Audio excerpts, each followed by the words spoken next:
আর বলবেন না যে ওরা ছোট, ও বুঝবে না, না না, ওরা এখন সব বুঝতেছে এবং ওদের মত নেন এবং ওদেরকে দায়িত্ব দেন, তারা ওরা খুব দ্রুত গ্রো করে যাবে।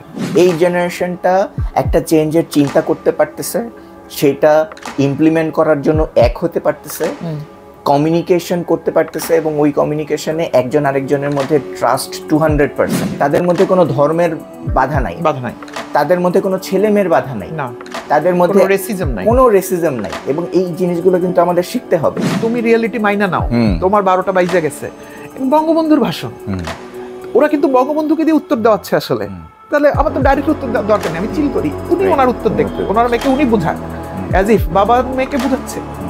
এই যে টেকনিকগুলো তারা নিয়েছে, এগুলো অত্যন্ত ইনোভেটিভ ছিল। আমি বলবো একটা জিনিস আমি খেয়াল করলাম, তাদের choice of words very strong and very to the point. এমন না কিন্তু। আসসালামু আলাইকুম ভাইয়া। ওয়ালাইকুম সালাম, আপনাকেও সালাম এবং সবাইকে যারা শুনতেছেন আমাদের সবাইকে আমরা সালাম এবং বিশেষ শুভেচ্ছা।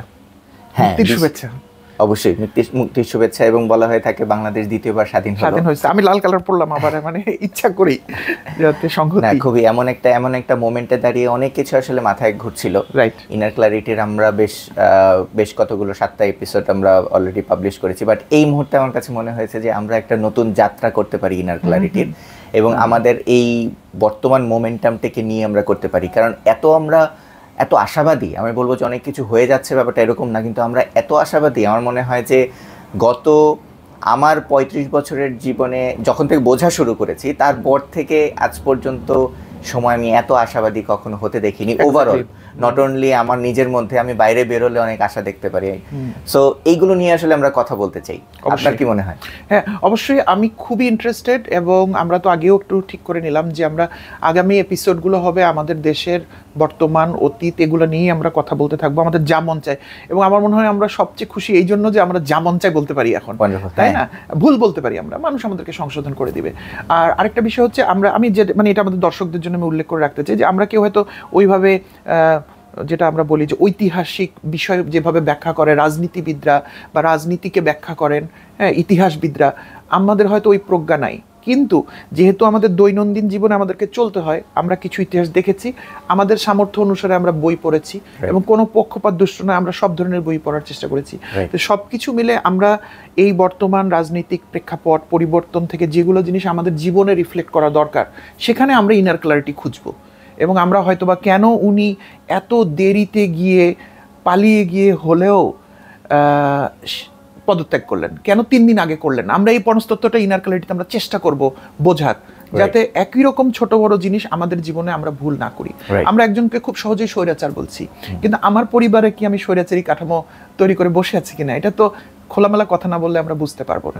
তো আমি ইন্টারেস্টেড এবং আমার মনে হয় আমাদের যারা শুনেন তারা আমাদেরকে সহযোগিতা করবেন। ওয়ান্ডারফুল, আসলেই তাই। তো আমি একটু শুরু করতে চাই। সো আমার মাথায় যেটা প্রথমেই ঘুরছে, আমার মনে হয় অনেকেই এই আলোচনাটা অনেকেই এসেছে, আমি জানি না এই ধরনের কোনো ক্লিয়ার কমিউনিকেশন এসেছে কিনা, যেটা হচ্ছে জেনারেশন জেড যেটা বলা হয়, অনেকেই বলছি আমরা। হ্যাঁ, সো এবং এই কথাটাও বলা হচ্ছে যে আমি আওয়ামী লীগেরও যখন আন্দোলন চলছিল অনেকেই বলতে শুনেছি যে আমরা আমাদের এই জেনারেশনদের কথাটা বুঝতে পারি নাই বা বুঝতে পারছি না। রাইট। এই যে জেনারেশন জেড এবং তাদের কমিউনিকেশন, তাদেরকে কেন আমরা বুঝতে পারলাম না, আসলে জেনারেশন জেডটাকে আমরা একটু বুঝতে চাই। ওকে, আমার পার্সোনালি একটু just to share to everyone, generation Z আসলে তাদেরকেই বলা হয় যারা 1996 থেকে 2009 এই সময়কালীনের মধ্যে যারা জন্মগ্রহণ করেছেন তাদেরকে জেনারেশন জেড এর আয়তায় নেওয়া হয়। তার পরবর্তী জেনারেশন মানে বর্তমান এর পরের জেনারেশন আজ পর্যন্ত তাদের জেনারেশন আলফা বলা হয়। সো এই জেনারেশন জেড তাদের কমিউনিকেশন কেন আমরা বুঝতে পারলাম না, কি মনে হয়? অফকোর্স এটা সত্য যে জেনারেশন জেডকে আমরা আসলে বুঝতে পারিনি। এবং আমি প্রেক্ষাপটে একটু বলে রাখি যে কর্পোরেটে কিন্তু, দেশে হয়তো হয় না কিন্তু বিদেশে কিন্তু এরকম ট্রেনিং হয় কোম্পানিগুলোতে যে how to deal with gen Z employees. Okay, তাই না? কেন? কারণ হচ্ছে যে ওদের আচার আচরণ, ওদের চিন্তা ভাবনা, ওরা যেভাবে কোনো একটা কাজ করে, ওরা যেভাবে কথা বলে, এটা কিন্তু আমাদের ন্যাচারালি আমরা যেটা করি, মানে আমাদের জেনারেশন আমরা যেটা করি, আমরা তো মিলেনিয়ালস, আমাদের থেকে একটু ডিফারেন্ট, একটু না আমি বলবো অনেকখানি ডিফারেন্ট।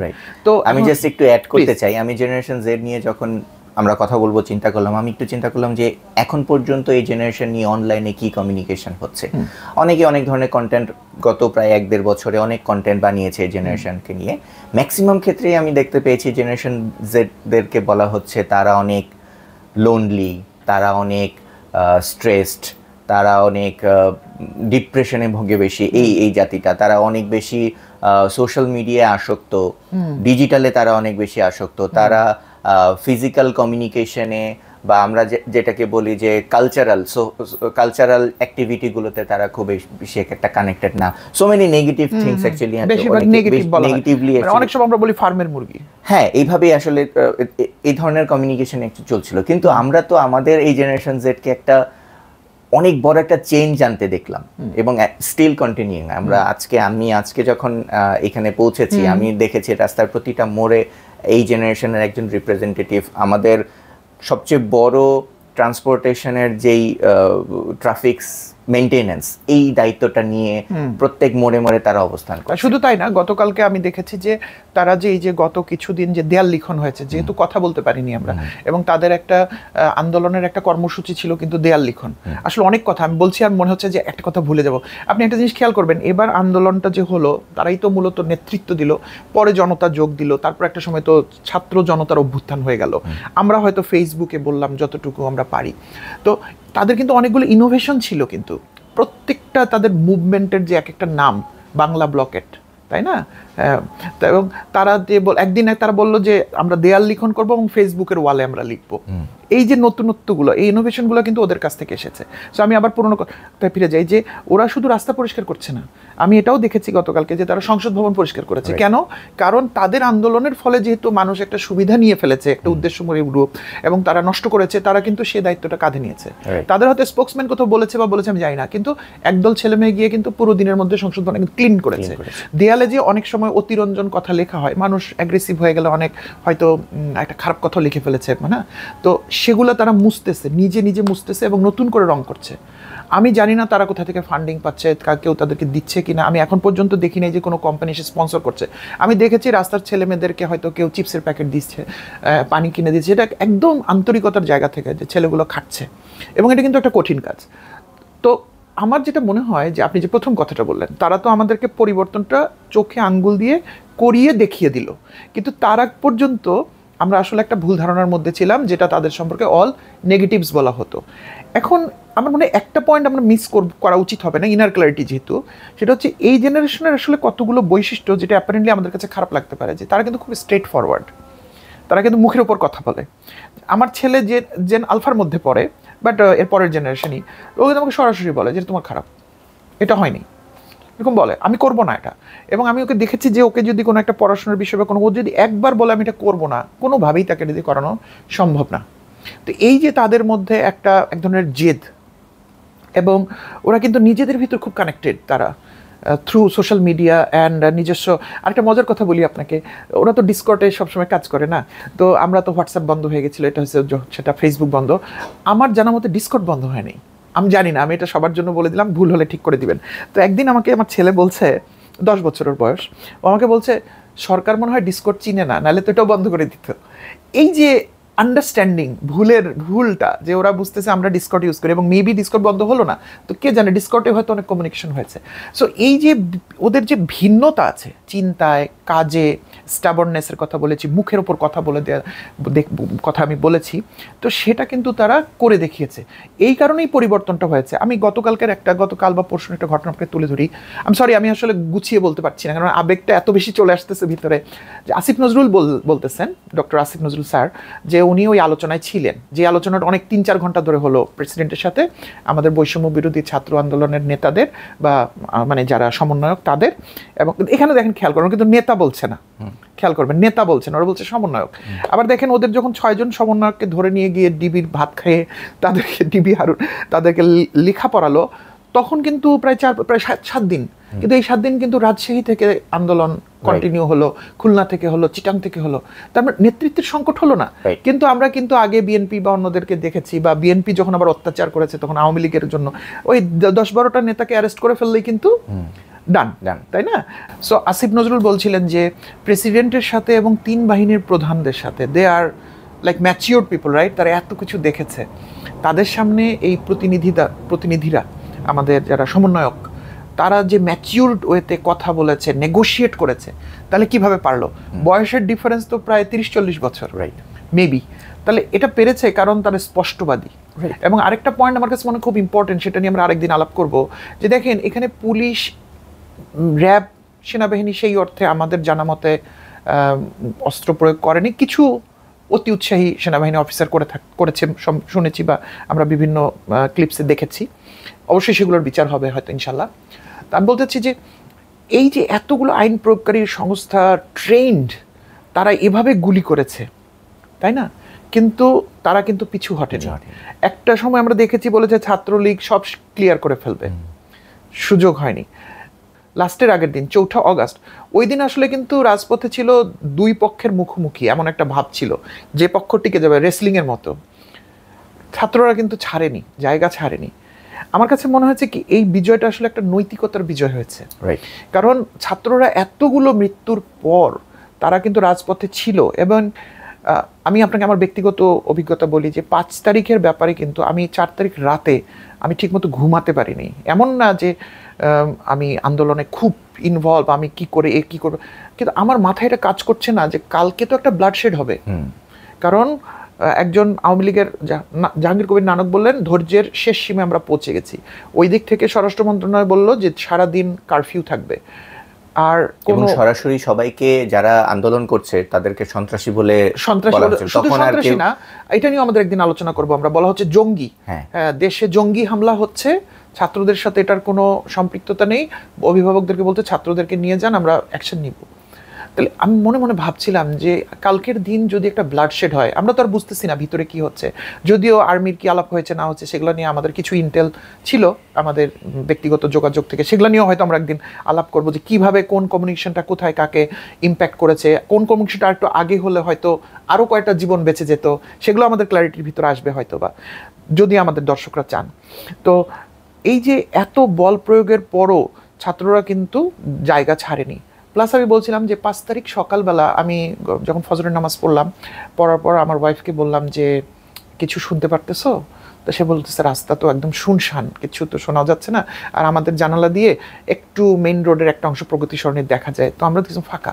তা আমিও খুব মনে মনে ঘুম আসছে না যে তাহলে কি হবে না আর, একদিন যদি রাস্তাকে দখল রাখতে পারে সেনাবাহিনীর সাহায্য নিয়ে আইন প্রয়োগকারী সময়, তাহলে তো আর হলো না।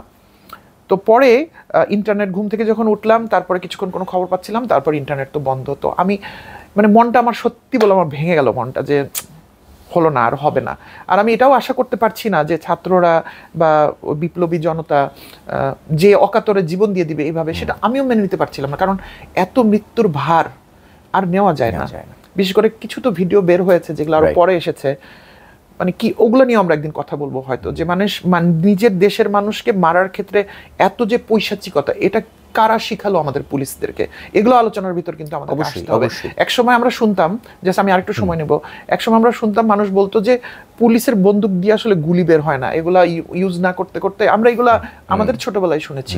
সেই পুলিশ দেয়ালের পিছনে একটা লোক লুকিয়ে আছে, তাকে গুলি করে, এবং মৃত্যু হওয়ার পরও তাকে 2-3টা গুলি নিশ্চিত করে যাচ্ছে। আমাদের মনস্তাত্ত্বিক জায়গাটা কত নষ্ট হয়ে গেছে। অথচ পুলিশের কাজ হচ্ছে দেশের ভিতরের আইন শৃঙ্খলা রক্ষা করা, তাদের মানুষ মারার কথা না। সো যাই হোক, আমি অনেক কথা বলে ফেলেছি। আমি যে কথাটা বলতে চাই, এই যে মানুষের ঢল নেমে এলো, আমাকে 11টার সময় কেউ একজন ফোন করে বলল, সে বনানীর ওখানে একটা ছাদ থেকে বলতেছে, এয়ারপোর্ট রোড থেকে বলছে, ভাই ডান দিকে মানুষ কোথায় আমি বুঝতে পারছি না, উত্তরার দিক, বাম দিকে কোথায় মানুষ আমি বুঝতে পারছি না। সো আমি সাথে সাথে আমার যাত্রাবাড়ির দিকে কিছু ফ্রেন্ড পুরনো ঢাকার দিকে ফোন করলো, ওরা বলতো ভাই মানুষ খালি আসতেছে মানুষ। তখনও কিন্তু কোনো ঘোষণা হয়নি। এবং দেন আমি টিভি অন করলাম, দেখলাম যে বলতেছে 3 বাহিনীর প্রধান। তখন আমি ধারণা করে ফেলেছি যে কিছু একটা ঘটবে। তো এনিওয়ে, আমরা অনেক কথা চলে আসলো এর মধ্যে। আমি বলতেছি যে এরা অনেক ব্ল্যান্ড, জেনজি, এরা নিজেদের ভিতর দেয়ার কমিউনিকেশন ইজ ভেরি ক্লিয়ার। আমার মনে হয়েছে তাদের এই আন্দোলনের মধ্যে দিয়ে একটা জিনিস বের হয়েছে, তাদের পরস্পরের প্রতি আস্থাটা একদম 110%, যেটা কিনা আমরা ইন্টারন্যাশনাল গেমগুলোতে দেখি না, প্লেয়াররা যেখানে বলটা পাস করার কথা ওখানে গিয়ে পড়ে বলটা। এবং তারা যে এই পুরো আন্দোলনটাকে টেনে নিয়ে গেছে, তাতে আমি মনে করি তাদের সম্পর্কে আমরা এতদিন যত দুয়োধ্বনি দিয়েছি, এটা বলার মুখ আমাদের বন্ধ হয়ে গেছে। এবং আমরা যত দ্রুত পাই আমাদের দায় দায়িত্বগুলো ওদের হাতে যত দ্রুত আমরা দিতে পারবো, আমার মনে হয় যে তারা আরো বেটার ভাবে সবকিছু পরিচালনা করবে। আমি দেয়া বলতাম কিন্তু দেশ পরিচালনা মিন করছি না, আমি প্রত্যেকটা ক্ষেত্র বলছি। পরিবারের সিদ্ধান্ত গ্রহণের ক্ষেত্রে তাদেরকে এখন ইনক্লুড করার সময় হয়ে গেছে। আমাদের দায়িত্ব দিলে তারা সেটা অবশ্যই, আমরা আমাদের অলরেডি ওই বিশ্বাসটা চলে এসেছে, সেটা নিতে পারবে। ইয়েস, এবং তারা আমাদেরকে বেটার ভার্সন দিতে থাকবে, বেটার ইনপুট দিতে থাকবে। সো আমার অনুরোধ থাকবে, যেহেতু আমরা তো ছোট ছোট মানুষ, ছোট ছোট কথা বলি, যারা শুনছেন তারা পরিবারের মধ্যে, আমি বলবো তাদের জেন জি বা জেন আলফাও তাদেরকে ইনক্লুড করেন। আর বলবেন না যে ওরা ছোট, ও বুঝবে না, না না, ওরা এখন সব বুঝতেছে, এবং ওদের মত নেন এবং ওদেরকে দায়িত্ব দেন, তারা ওরা খুব দ্রুত গ্রো করে যাবেন। ওয়ান্ডারফুল। কমিউনিকেশনের জায়গায় যখন কথা বলছিলেন, আমার মাথায় একটা মানে এই জেনারেশন নিয়ে যখনই আমি চিন্তা করা শুরু করি, তখন আমার মাথায় একটা লাইন, খুব পরিচিত একটা লাইন আছে যে good Times create bad people, bad Times create good people. So ব্যাপারটা এরকম যে আমরা স্বাধীনতা পরবর্তী সময়কালীন যে এই জেনারেশন, আমরা কিন্তু দেশে যাই হচ্ছিল না কেন একটা বেটার কিছুই আমরা পাচ্ছিলাম। মানে যা হচ্ছিল তা দেশের জন্য প্লাস। মানে দেশ তো একটা স্বাধীন দেশ ছিল না, তার আগে হচ্ছে আরো বেশি অরাজকতার মধ্যে দিয়ে গেছে আমার দাদারা, আমার বাবারা স্বাধীনতার মধ্যে দিয়ে গেছে। তার পরবর্তী যা যা এসেছে তাই কিন্তু একটা প্লাস হচ্ছিল। আমার বাবার যদি স্যালারি কিছু বেড়ে যায়, তার এগেনস্টে আমি একটা ছোট টিভি থেকে বড় টিভি পাচ্ছি, একটা রেডিও পাচ্ছি, একটা ক্যাসেট প্লেয়ার পাচ্ছি, একটা ভিসিআর পাচ্ছি, বা যা হচ্ছে ফ্যামিলিতে প্লাস প্লাস প্লাস হচ্ছিল। এখনকার জেনারেশন কি দেখছে? এখনকার জেনারেশন দেখছে যে তারা সামহাউ, যেহেতু আমরা ওয়ার্ল্ডের সাথে অনেক বেশি কানেক্টেড এখন through internet, through so many things, তারা দেখতে পাচ্ছে যে তাদের জেনারেশনের অনেক কিছু যারা পাওয়ার কথা সেটা তারা প্রপারলি পাচ্ছে না, জাস্ট বিকজ অফ আমাদের কালচার, জাস্ট বিকজ অফ আমাদের প্র্যাকটিস, জাস্ট বিকজ অফ আমাদের রাজনৈতিক পরিমণ্ডল, কমিউনিকেশনের একটা কিছু বললে সেটাকে গ্রহণ করতে পারা, একটা কিছু শেয়ার করলে তার এগেনস্টে রিয়াকশন, এই জিনিসগুলোর সাথে তারা কখনোই, তারা বাইরে যা হতে দেখছে বা তাদের সমসাময়িক অন্যান্য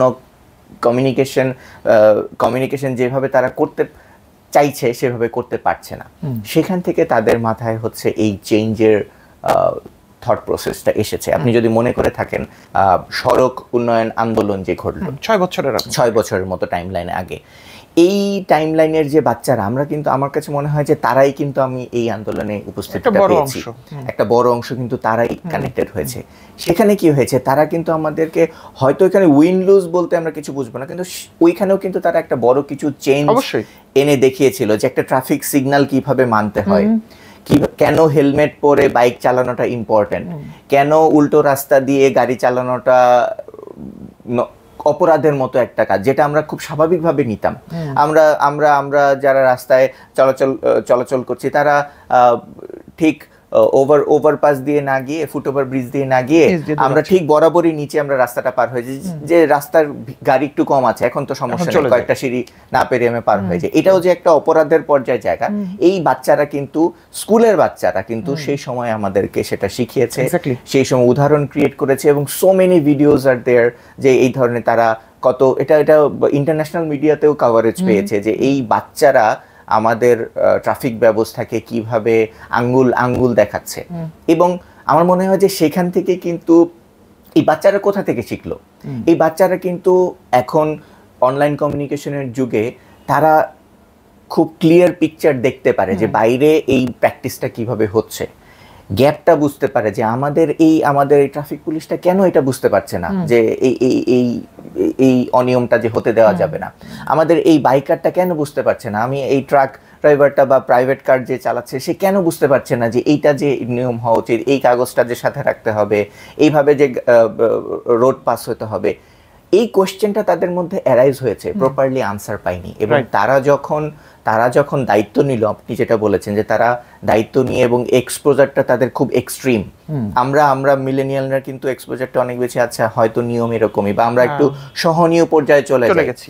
সো ওই জায়গাটা কিন্তু তারা একটা স্টেপ করেছে, এবং স্কুলের বাচ্চারা একসাথে হয়ে দেখিয়েছে যে কিভাবে এই পরিবর্তনগুলো করা যায়। পরবর্তীতে আমরা হয়তো আবার ভুলে গেছি, কিন্তু এখন কিন্তু এই সময়টা আবার মোমেন্টামটা আবার চলে এসছে, এবং আমি ড্যাম শিওর এই বাচ্চারা আগামী 4-5 বছর পরে আমাদের কর্মক্ষেত্রে অবস্থান করবে, এবং আমাদের কর্মক্ষেত্রের যেই দোষগুলো আমরা বলি, যেই অভাবগুলো আমরা মনে করি যে একটা রাইট কথা বলা যায় না বসদের কাছে, একটা রাইট কালচার তৈরি করা যায় না, যেটা যেই ইন্ডাস্ট্রি অনুযায়ী রাইট কালচার ডেভেলপ করা যায় না, এই বাচ্চারা ওই জায়গাগুলোতেই পরিবর্তন আনবে। বিকজ আমরা যে মাসল মেমোরি বলি না একটা কথা, যে একটা কিছু আমাদের মধ্যে যদি আমাদের শারীরিক গঠনে যদি একটা আমরা একটা প্র্যাকটিস করে ফেলি, তাহলে কিন্তু সেটা আমাদের বডি, আমাদের এক্সপেরিয়েন্স সেটাকে স্বাভাবিকতায় নিয়ে যায়। সো আমরা যেহেতু এই বাচ্চারা যেহেতু পজিটিভ চেঞ্জের মধ্যে একটা পজিটিভ চেঞ্জের দিকে তারা যেহেতু চিন্তা করা শুরু করেছে, ওয়ার্ল্ডের অন্যান্য জায়গায় এই জেনারেশন কি করতেছে আমার সেটা আমি মাথায় নিচ্ছি না, কিন্তু আমার এই জেনারেশনটা খুবই শক্তিশালী একটা জেনারেশন, কারণ এই জেনারেশনটা একটা চেঞ্জের চিন্তা করতে পারতেছে, সেটা ইমপ্লিমেন্ট করার জন্য এক হতে পারতেছে, কমিউনিকেশন করতে পারতেছে, এবং ওই কমিউনিকেশনে একজন আরেকজনের মধ্যে ট্রাস্ট 200%, ইভেন 1000%। আমার মতো মানুষ, আমি পার্সোনালি আমার কথাই বলি, 5টা সোশ্যাল মিডিয়ার 5টা গ্রুপ ম্যানেজ করতে আমি পাজলড হয়ে যাই যে কিভাবে সম্ভব এটা বলতেছো, কিন্তু এরা 15টা 20টা প্ল্যাটফর্ম একসাথে কানেক্ট করে মানুষদেরকে এক করতে পারতেছে, বিভিন্ন কালচারাল, বিভিন্ন ধর্মের, তাদের মধ্যে কোনো ধর্মের বাধা নাই, তাদের মধ্যে কোনো ছেলে মেয়ের বাধা নাই, তাদের মধ্যে কোনো রেসিজম নাই, এবং এই জিনিসগুলো কিন্তু আমাদের শিখতে হবে। আমি বলবো যে এই জিনিসগুলোই আমাদের খেয়াল করতে হবে, এবং আমাদের মন থেকে ক্লিয়ার করতে হবে যে কেন আমরা পরিবর্তন করতে পারলাম না, এরা পরিবর্তন করতে পারলো। এদের মধ্যে এই ছোট ছোট টাইনি টাইনি গ্যাপগুলো, তারা একটা ছেলে একটা মেয়ের মধ্যে পার্থক্য করে না, তাদের শারীরিক গঠনের কোনো পার্থক্য তারা করে না, তাদের মন মানসিকতায় নাই। আমি তাদের মধ্যে, ছেলে মেয়েদের মধ্যে কমিউনিকেশন যখন তারা কথা বলতেছে, তাদের মধ্যে আমি এই ধরনের কোনো গ্যাপ বা কোনো দ্বিধা, যেটা আমাদের সময় ছিল school level, so many things, ওগুলো আলোচনা না করলাম, তাদের মধ্যে ওটা নাই। সো এটা কিন্তু অনেক বড় একটা স্ট্রেংথ, বিশ্বাসের একটা জায়গা। সো আমার মনে হয় এই জায়গাগুলোতেই তারা অনেক বেশি আমাদের চিন্তা ভাবনার থেকে অনেক আগাই গেছে। আপনি বলছিলেন সকালে আপনি চিন্তা করছেন যে আর কি হবে না, আমি বলতেছি তারা রাতেই ডিসাইড করে ফেলেছে যে কিভাবে হবে। এক্স্যাক্টলি। সো আমরা ভাবলাম সকালে যে আর কি হবে না, এটাই আমাদের সেটব্যাক থিংকিং। এক্স্যাক্টলি, যেটা ওদের ভিতর নাই। আমরা চোখের সামনে হওয়া জিনিসটাকে বিশ্বাস করছি, তারা ভেতরে ভেতরে কমিউনিকেশনটাকে বিশ্বাস করছে। সবচেয়ে বড় একটা ব্যাপার আমি বলবো যে আমাদের আওয়ামী লীগ সরকারের যে ভুল ধারণাটা, প্রথম যে ভুল ধারণাটা ছিল, আপনি নিজেও বলেছেন যে ওই 6 জনকে ধরলেই হয়তো বাংলাদেশের অর্ধেক লিখে দিব, তোমরা চুপ হয়ে যাও, রাইট, তোমাদেরকে পৃথিবীর যে কোনো সর্বোচ্চ আসনে বসাই দিব, তোমরাই হবে ভবিষ্যৎ লিডার, তোমরাই সব জায়গায় ছড়াই দিব। আমরা তো এটাই প্র্যাকটিস করি না, যে যখন একটা কিছু আমরা অনিয়মে কোনো কিছু একটা গ্রহণ করাতে চাচ্ছি, তাদেরকে আমি কিছু ঘুষ দিচ্ছি বা কিছু দিয়ে তাদেরকে বলতেছি।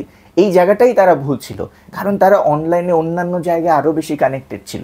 এবং এটা স্ট্যাবলিশড কিনা জানি না, কিন্তু অনেকে যেটা বললো যে ভিডিও করার সময় যে সাইন ল্যাঙ্গুয়েজ ইউজ করলো, এই বুদ্ধিটা কে দিয়েছে তাকে, বা এই সাইন ল্যাঙ্গুয়েজও যে এক্সিস্ট করে, এটা আমাদের জেনারেশন বা আমাদের পরের জেনারেশন বা যারা রাষ্ট্র পরিচালনা করছে তাদের মাথায় কি কখনো এসেছে? বা ওই সময় ওই সাইন ল্যাঙ্গুয়েজটা যে সে ইউজ করতে হবে অ্যাটেনশন গ্র্যাব করার জন্য, সেটা কে চিন্তা করছে? সেটাই এই জেনারেশন চিন্তা করতে পারতেছে, রাইট টাইমে ইমপ্লিমেন্টও করতে পারতেছে, এবং এটা প্রপারলি কানেক্টেডও হচ্ছে। আমি একজনের পোস্ট, আমি নিজে চেক করি না, এবার একজনের পোস্ট চেক করলাম যে এই ছবিটা আপলোড করে এই সাইন ল্যাঙ্গুয়েজ যেটা ইউজ করছে ওইটা মার্ক করে দিয়ে চ্যাটজিপিটিকে আস্ক করছে হোয়াট ইজ দ্যাট মিনিং, এবং চ্যাটজিপিটি থেকে আনসার আছে এটার মিনিং হচ্ছে সে কোনোভাবে ক্যাপচার্ড অর ফোর্সফুলি তাকে ফোর্স করা হচ্ছে, সাইনটার মিনিং হচ্ছে সেটা। সে আরও কতগুলি সাইনের মার্ক সে দেখিয়ে দিল যে ফর রেস্কিউ সাইন হচ্ছে এই ধরনের কিছু, বিপদে বলে সাইন ইউজ করতে। আমি একজনকে শেয়ার করতে দেখেছি, আমি সত্য মিথ্যা জানি না, আমি বলে নিলাম, আমি নিজে টেস্ট করে দেখি না, বাট একজন সোশ্যাল মিডিয়ায় শেয়ার করে দিচ্ছি। বাট এই জিনিসগুলোও হচ্ছে, রাইট। আমার মনে হয় যে জেনারেশন জেড যেটাই আমরা সাধারণ উচ্চারণ করি না কেন, দে আর ভেরি ওয়েল কমিউনিকেশনের, তারা অনেক ধরনের ওয়ে জানে, বিকজ তারা আমি যদি এভাবেও বলি যে তারা যদি 1996 থেকে 2009 এই টাইমলাইনে আসে, এবং আমি যদি বলি তাদের মোটামুটি কথা বলার বা কলেজ ইউনিভার্সিটিতে যেতে যেতে 2015 সাল থেকে যদি শুরু হয়, এই সময়টা হচ্ছে ইন্টারনেটের কমিউনিকেশনের সবচেয়ে বুমিং একটা টাইম শুরু হয়েছে। 2000, আমি বলবো যে 2000 আমরা দেখেছি 2009-10 দিকে সোশ্যাল মিডিয়াটা বাংলাদেশে মাত্র এসেছে, সবাই একটা ফেসবুক অ্যাকাউন্ট খুলতেছে, ফ্রেন্ডদের সাথে চ্যাট করতেছে, স্ট্যাটাস দিতেছে, মাত্র এসেছে। কিন্তু আমার নিজের প্র্যাকটিসে, কারণ আমার ক্যারিয়ার 2014-15 থেকে শুরু হয়েছে, আমি দেখেছি যে এই 2014-15 সাল থেকে হচ্ছে গ্রুপগুলো ওপেন হয়েছে, অনেক বেশি আমি বলবো যে অনেক বেশি কোম্পানিগুলো অনেক বেশি কানেক্টেড হয়েছে, অ্যাডভার্টাইজমেন্ট দিয়ে যে মার্কেটিং করতে হয় থ্রু সোশ্যাল মিডিয়া, এইগুলো প্র্যাকটিস 2014-15 থেকে বাংলাদেশে শুরু হয়েছে, এবং যেটা এখন একটা অন্য লেভেলে চলে গেছে। সো যেটা বলছিলাম, ওই সময়টা থেকে তারা হচ্ছে তাদের হাতে খড়ি, রাইট, মানে তারা তো কখনো নো ফোন, উইদাউট ফোনে লাইফ কেমন হবে সেইটা তাদের মাথায় আসেও না। সো এই জিনিসগুলো আসলে আমাদেরকে তাদের, আমরা যদি বলি যে জেনারেশন গ্যাপ, এই জেনারেশন গ্যাপের মধ্যে তাদের পাওয়ারটা হচ্ছে এটা যে তারা ওয়ার্ল্ডটাকে অনেক বেশি কানেক্টেড মনে করেই শুরু করেছে। এমন না যে অনেক বেশি ওয়ার্ল্ড কানেক্টেড ছিল না তারপরে এখন কানেক্টেড হয়েছে, ওরা ওয়ার্ল্ড যে কানেক্টেড ছিল না এটাই বিশ্বাস তাদের মাথায় আমার মনে হয় নাই। সো এখান থেকে যখন আমার পৃথিবীটাই আমার সাথে আমার অনেক হাতের মুঠে বা কাছাকাছি মনে হয়, তখন কিন্তু আমার অনেক বলার শক্তি, অনেক বাধা, আপনি আমাকে কি ধমক দিয়ে আটকাবেন, আমি তো উত্তরটা আরেক জায়গা থেকে পেয়ে যাব। আপনি বলবেন যাও বাদ দাও, তুমি বাদ দাও, আমার সময় নাই, তোমার এটা আমি বলতে পারতেছি না, এইটা বলে তো আমি ফেরত যে আমি তো উইদাউট আনসারে থাকলাম না। আমি একটা কোশ্চেন করে আমি কোনো না কোনো আনসার তো পেয়ে যাব, তখন আমি আপনাকে বলতে পারবো যে আপনি আমাকে উত্তরটা দেননি, I know this things. So maybe আপনি জানেন না বলে আমাকে বলেন, বাট আমি এটা জেনে গেছি। সো এই জায়গাটা আমি খুব বেশি, আমি বলবো যে আমার পার্সোনাল থট প্রসেস শেয়ার করলাম যে আমি ব্যাপারটাকে এভাবেই দেখি। এক্স্যাক্টলি। এবং আমি আরেকটু বলবো যে এখনকার বাচ্চাদেরকে বলা হয় যে পাবজি আসক্ত, বিভিন্ন ধরনের অনলাইন গেমে আসক্ত, ক্ল্যাশ অফ ক্ল্যান খেলায়, এইটাও কিন্তু আমার মতে, আমি তো অবজার্ভ করতে যে দেখেছি, এটাও তাদের ওয়ে অফ কমিউনিকেশনের একটা পর্যায়। তাদের অনেক ধরনের, আমি গেমগুলোও যখন ডিজাইন হয়, আমি যেহেতু কম্পিউটার সায়েন্সের একজন স্টুডেন্ট মোটামুটি, এবং আমি যেহেতু মিডিয়ার একজন পার্সোনাল হিসেবে কাজ করি, আমি দেখেছি যে এই ধরনের গেমগুলো ক্রিয়েশনের কিন্তু একটা প্রপার থট প্রসেসেও কিন্তু ক্রিয়েশন। আমি বলবো কিছু কিছু জায়গায় ভায়োলেন্স আছে, অনেক কিছু উচিত অনুচিতের জায়গা আছে, এগুলো হয়তো আলোচনার বিষয় না, বাট একটা কমন প্যাটার্ন, একটা ডেভেলপমেন্টের কিন্তু একটা থট প্রসেস কানেক্ট হয়, ম্যানিপুলেশনেরও হয়, বাট একটা ডেভেলপমেন্ট, যে একটা প্রবলেম সলভ সে কীভাবে করবে একটা গেমের মধ্যে যেগুলো মাল্টিপ্লেয়ার, তারা হচ্ছে মাল্টিপ্লেয়ার মানে হচ্ছে 10 জন 20 জন একসাথে একটা গেম খেলছে, 3 জন 4 জন একটা গেম খেলছে, এবং এই 3 জন 4 জন আপনার ঘরের আশেপাশের লোক নয়, পৃথিবীর আশেপাশে, বিভিন্ন জায়গা থেকে তারা কিভাবে কমিউনিকেট করে একটা প্রবলেম সলভ করতেছে গেমের মধ্যে, তারা কিন্তু এই জিনিসগুলোর সাথে কানেক্টেড, তাদের কোনো ল্যাঙ্গুয়েজ ব্যারিয়ার নাই। আজকে আমি রাশিয়ান জানি না, কিন্তু রাশিয়ান একজন কেউ কিছু বললে সেটা কিভাবে আমরা ইনস্ট্যান্ট এটাকে বাংলায় কনভার্ট করে তাকে বলতে পারবো, অথবা ইংলিশে কনভার্ট করে বলতে পারবো, ওই রাস্তা আমাদের জানা আছে। সো আপনি কোথায় গিয়ে তাদের আটকাবেন, আপনি কোন কথা দিয়ে তাদের আটকাবেন, কোন শক্ত জিনিস দিয়ে তাদের আটকাবেন, তাদেরকে রাইট জিনিসটা বলেই তাদেরকে বোঝাতে হবে, এছাড়া তাদের মাথা কাজ করবে না। আপনি কোনো রং জিনিস দিয়ে, কোনো রক্ত দেখিয়ে, আপনি আগুন দেখায়, আপনি বুলেট দেখায় বলবে না, করবে না। তারা রেঞ্জ ক্যালকুলেট করে ফেলবে যে এই বুলেট এই রেঞ্জ পর্যন্ত যেতে পারে, আমি এক স্টেপ পেছনে দাঁড়ালে এই বুলেট আমার গায়ে লাগবে না। তারা এই ক্যালকুলেশনে কাজ করে। সো মানে so many things are coming, but আমার মেইন থট প্রসেস হচ্ছে আপনি এই জেনারেশনকে কোনো ধরনের ইললজিক্যাল প্রথাগত বিষয় বুঝিয়ে বা জোরপূর্বক কোনো কিছু ইম্পোজ করে বা মিথ্যা বা ও বুঝবে না এই কথা বলে তাদেরকে আপনি আটকাতে পারবেন না। এবং এই কারণেই আমাদের যেই আওয়ামী লীগের পতনের একটা অনেক বড় রিজনের একটা আমি মনে করি সবচেয়ে শক্ত রিজন, যেই কারণে শব্দটা আসে যে আমরা জেনারেশনদেরকে বুঝতে পারিনি। সো আমার পার্সোনাল থট প্রসেস হচ্ছে all this kind of things. আমি একটু খালি অ্যাড করার সাথে মোটামুটি পুরোপুরি একমত। আবার এমনও হতে পারে আমরা হয়তো আজকে একটু ইমোশনাল, এই জন্য হয়তো তাদের উইকনেসগুলো আজকে আমাদের চোখে ধরা পড়ছে না, এটা হতেই পারে, আমরাও তো মানুষ। সো অন্য কোনো দিন কোনো আলোচনায় হয়তো সেগুলো বের হয়ে আসবে অবশ্যই। বাট আমি আপনার সাথে মোটামুটি পুরোপুরি একমত। আমি আমার জন্য এগুলো ঐতিহাসিক ঘটনা। যেদিন আবু সাইদ এবং সহ 6 জন, আমার যদি ভুল না হয়, গুলি করা হলো সারা দেশে, সেদিন সন্ধ্যায় আমার সাথে বাই দ্য বাই একজন থানা লেভেলের, থানা মানে উপজেলা চেয়ারম্যান, অবশ্যই আওয়ামী লীগের, বাট সজ্জন, ওনার সাথে আমার কথা হচ্ছিল। তো উনি খুব আপসেট ছিলেন এই মৃত্যুগুলোর কারণে। তো উনি আমাকে বললেন যে maybe she has to pay the price, এই কথাটা উনি ওই দিন বললেন। এবং শেষ পর্যন্ত দেখা গেল যে she had to pay the price. এখান থেকে একটা জিনিস কিন্তু রিলেট করা যায়, যেই দিন ম্যাস কিলিং শুরু হলো সেই দিন থেকে সরকার মনে করেছিল যে বল প্রয়োগ করলেই ঘটনাটা ঘটবে। এটা হচ্ছে যেদিন ছাত্রলীগকে নামানো হয়েছে থেকে শুরু করে পুরো সময় জুড়ে।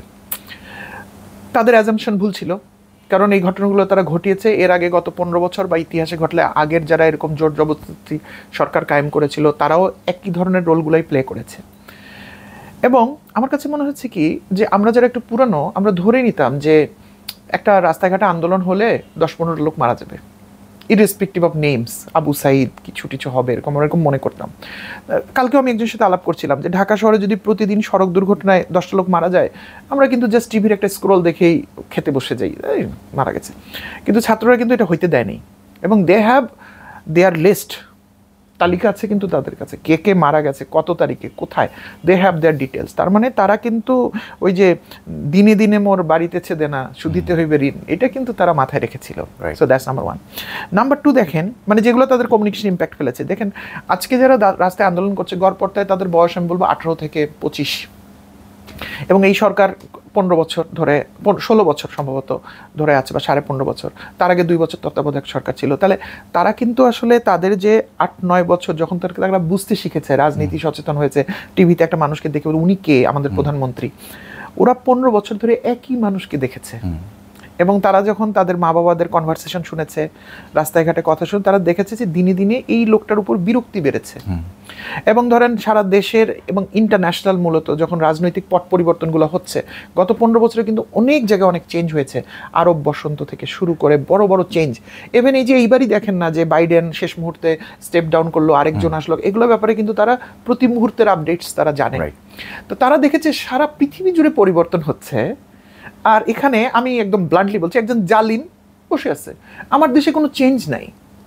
আমার ছেলে আমাকে মাঝে মাঝে জিজ্ঞেস করতো যে খালেদা জিয়া কি, মানে তার মানে কি, মানে এই লোকটা যে এক্সিস্ট করে বেঁচে আছে এটা তার কাছে, কারণ তার তো কোনো ছবি নাই, কোনো ভিডিও নাই, কিছু নাই। হয়তো আমরা আলোচনার মধ্যে একদিন বললাম যে ওনাকে তো জেলে দিছে, ওনার তো অসুস্থতা, উনি দৌড়ে এসে দেখে যে কে, মনে করে যে খালেদা জিয়া মনে হয় একজন মানুষ যে খালি ওই যে হসপিটাল আর হুইল চেয়ারই মনে হয় ওনার জীবন, আর আরেকজন হচ্ছে সব জায়গায় কথা বলে বেড়াচ্ছে। এটা তো এটা দেখতে দেখতে এই যে একনায়কতন্ত্রী যে কথাটা আমরা যেটা বলছি যে অটোক্রেট, এটা কিন্তু তারা বুঝে ফেলেছে যে সে অটোক্রেট, আপনি অটোক্রেট। ওই যে আগে একটা ছিল তুই রাজাকার টাইপের, আপনি অটোক্রেট। তো এদের মাথায় ছিল যে একে নামাতে হবে, কোনো রাস্তা নাই। তো দেখেন কতগুলো জিনিস মিলেছে, এই যে মৃত্যু কাউন্ট, আপনাকে তো নামতে হবে, আপনি যাই বলেন। শেষের দিকে কিন্তু আমি বলবো গভর্নমেন্ট অনেক নরম হয়ে গেছিল কিন্তু, এবং আমি এরকম ইন্টেল আমার কাছে আছে যে যেদিন বলা হলো বঙ্গভবনের দরজা তোমাদের জন্য খোলা, সেদিন যদি ছাত্ররা যেত ভুলক্রমে, যে ভুল অতীতকালে অনেক রাজনৈতিক দলের নেতারা করেছে, ভুল করেনি, আলহামদুলিল্লাহ তারা ভুল করেনি, তাহলে ওই দিন ইনস্ট্যান্ট নাকি ওদের সামনেই 5-6 জন মিনিস্টারকে, পুলিশের অমুক তমুককে উনি ডিজলভ করে দিত, দিয়ে আস্থাটা নিত। কিন্তু ওরা বুঝে ফেলেছিল এটা করা যাবে না। সাথে আবার দেখেন মজার একটা ব্যাপার, তারা কিন্তু ঐতিহাসিক অনেক বিষয়কে কিন্তু কানেক্ট করেছে, যেমন শহীদের রক্তের উপর পাড়া দিয়ে আমরা কেন যাব আলোচনায়, এই যে তারা স্টেটমেন্টগুলোকে কোট করে করে নিয়ে আসছে। তার মানে কিন্তু অনেক রেফারেন্স কিন্তু শেখ মুজিবুর রহমানের অনেক ভাষণের অনেক রেফারেন্সও তারা ফেসবুক একটা সময় চলে আসলো এটা যে তুমি রিয়েলিটি মাইনা নাও, তোমার 12টা বাইজে গেছে, বঙ্গবন্ধুর ভাষণ, ওরা কিন্তু বঙ্গবন্ধুকে দিয়ে উত্তর দেওয়াচ্ছে আসলে। তো তাহলে আমার তো ডাইরেক্ট উত্তর দরকার নেই, আমি চিল করি, উনি ওনার উত্তর দেখ, ওনার মেয়েকে উনি বুঝাক, অ্যাজ ইফ বাবা মেয়েকে বুঝাচ্ছে। এই যে টেকনিকগুলো তারা নিয়েছে, এগুলো অত্যন্ত ইনোভেটিভ ছিল আমি বলবো। এবং আমি আরেকটা জিনিস বলবো যে এই যে 15 বছর ধরে তারা দেখেছিল যে চেঞ্জ করতে হবে, তাদের মাথায় এটা ছিল যে চেঞ্জ করতে হবে। হ্যাঁ, অবশ্যই কোটা আন্দোলন যেদিন শুরু হয়েছিল বা 1 জুলাই হয়তো এটা তাদের এজেন্ডাই ছিল না, কিন্তু যখন তাদেরকে বিভ্রান্ত করা হয়েছে, আদালতের জিনিস আমরা বলতে পারবো না, ওয়েট করতে হবে, ছাত্রলীগ যথেষ্ট। এবং যখন ওই যে একটা দেখেন গত 15 বছর বা আওয়ামী লীগ এই কাজটা আরো আগে করেছিল, যে যখনই কিছু হলে বলে জামাত শিবির, অ্যাজ ইফ জামাত শিবির হলে তাকে মেরে ফেলা যাবে। আমার পরিষ্কার মনে আছে বুয়েটে যেদিন আবরারকে মেরে ফেলা হলো, তাদের প্রথম বয়ানটা ছিল যে সে ছিল শিবির। তো দেখেন এই যে বাংলাদেশের মানুষকে আমি ওটা ফিল করেছি যে আমাকে যদি কেউ জামাত শিবির বলতো, আমি গ্রহণ করতে পারতাম না এটা, তাই না? কিন্তু ছাত্ররা কি করলো, সবচেয়ে পাওয়ারফুল যে মুখের অস্ত্র রাজাকার, সেটাকে তারা কিন্তু এমনভাবে ডিভ্যালুয়েট করে দিল, তুমি কে আমি কে, রাজাকার রাজাকার, কে বলেছে স্বৈরাচার হয়েছে। মানে এরপর আপনি বললে আর ওটা হবে না, তাই না? অতিকথন হয়ে গেলে তো ওই কথাটার পাওয়ারটা হারিয়ে যায়। সেটা হলো, আমি আরেকটা আপনার পয়েন্ট তুলে ধরবো। যেমন ধরেন আমার গাড়িতে যখন আমার ছেলে বা আপনার বাচ্চা আরো বড় হচ্ছে, আপনি এটা এক্সপিরিয়েন্স করবেন, দেখবেন আমরা যদি একটা টিস্যু পেপার জানলা দিয়ে ফেলতে যাই, তার ওরা কিন্তু বলে তুমি ফেললা কেন, এটা কিন্তু ওরা বলে। তা আমরা কেন ফেলি? আমরা ফেলি কারণ আমরা ধরে নিই রাস্তায় তো আরো অনেক ময়লা আছে, কিন্তু ওরা কিন্তু এটাকে চিন্তা করে না। আমি রিলেটেড আরেকটা উদাহরণ দিব, এটা কপিল দেব ভারতের, যে ওনার একটা উদাহরণ। উনি একদিন এরকম গাড়িতে যাচ্ছিলেন, পরে ওনার মেয়েকে নিয়ে, টিনেজার মেয়ে ছিল, তো ট্রাফিক সিগন্যাল উনি ভেঙেছিলেন রাত্রেবেলা, গাড়িতে কিছু ছিলেন, তো পুলিশ গাড়ি থামিয়েছে, উনি যখন গ্লাস নামিয়েছে তখন ও স্যার আপনি চলে যান, যেহেতু কপিল দেবকে তো তারা অনেক পছন্দ করে। তো উনি তারপর ক্রস করার পর ওনার মেয়ে ওনাকে বলছে, না গাড়ি থামাও, তুমি গাড়ি থামাও। গাড়ি থামিয়ে ওই মেয়েটা নেমে এসছে, এটা আমি কপিল দেবের মুখেই শুনেছি। এসে সে ট্রাফিক সার্জনকে জিজ্ঞেস করেছে যে আপনি ওনাকে ছেড়ে দিলেন কেন, মানে উনি কে? তো উনি আমাদের এত বড় একজন ক্রিকেট স্টার। না, উনি একজন নাগরিক এবং উনি আইন ভেঙেছে, আইন ভাঙার শাস্তি এখন ওনাকে দিতে হবে, আপনি আসেন। তারপরে এসে ওনার যেটা চার্জ বা ফিজ ওটা উনি করিয়েছে। তো আমরা দুটো উদাহরণ দেখলাম। তো এই যে ছেলে মেয়েদের ভিতর যে একটা অন্যায়কে প্রতিবাদ করার ভাষা, সেটা হয়তো আপনার আমারও ছিল, কিন্তু আমরা যে ভুলটা করে ফেলেছি বা আমাদের পরিবাররা যে ভুলটা আমাদের করিয়েছে, সেটা হচ্ছে আমাদের একটা সার্টেন অ্যাডাল্টহুড না আসা পর্যন্ত আমাদেরকে দায়িত্ব নিতে দেয়নি। ততদিনে আমরা পলিউটেড হয়ে গেছি আস্তে আস্তে, সামাজিকভাবে, রাষ্ট্রীয়ভাবে, ব্যক্তিগতভাবে, যে যেখানকার জায়গাতে সুবিধা ভোগটা করার পর আমরা আসলে অন্যায়কে অন্যায় করতে বলতে ভুলে গেছি। কিন্তু ওরা এই কাজটা করেনি, এবং আমি বলবো কি ওরা নষ্ট হওয়ার আগেই ওরা এটা করে ফেলেছে। আমি আপনাকে আমাদের পরিবারের একটা কথা বলি, আমরা অনেক সময় কাউকে বোঝানোর জন্য বলি না যে ওই কালো ছেলেটা, এরকম বলে ফেলি না আমরা, বলি, কিন্তু আমাদের পরিবারে কিন্তু আমাদের যে সন্তান, সে কিন্তু সাথে সাথে রেজিস্ট করে যে তুমি এরকম করলা কেন, ওকে তুমি কালো বলছো কেন, ওকে তুমি চিকন বলছো কেন, ওকে তুমি মোটা বলছো কেন, ওর তো নাম আছে, না জানলে তো আমাকে জিজ্ঞেস করো, আর যদি তুমি মনে করো বলতে পারছো না, বলার দরকার নেই, এই বিষয়ে বলার দরকার নেই। তাহলে এই জায়গাগুলো, আমার ছেলে আরেকটা কথা বলে, আমি ছেলের উদাহরণ দিচ্ছি না, আমি তাদের জেনারেশনের, আমরা যখন কোনো কম্পেয়ার করি, আমরা বলি দেখো ও কত সুন্দর পড়ালেখা করে, ও বলে কম্প্যারিজন ইজ ব্যাড, কম্পেয়ার করছো কেন? হ্যাঁ, এই জিনিসগুলো। আর আপনি যেটা গেমের কথা বললেন, আমি টোটালি একমত যে তারা গেমের মধ্য দিয়ে বা তাদের এই যে ডিসকর্ড আর তাদের যে কমিউনিকেশন টেকনিকটা খুবই ডিফারেন্ট।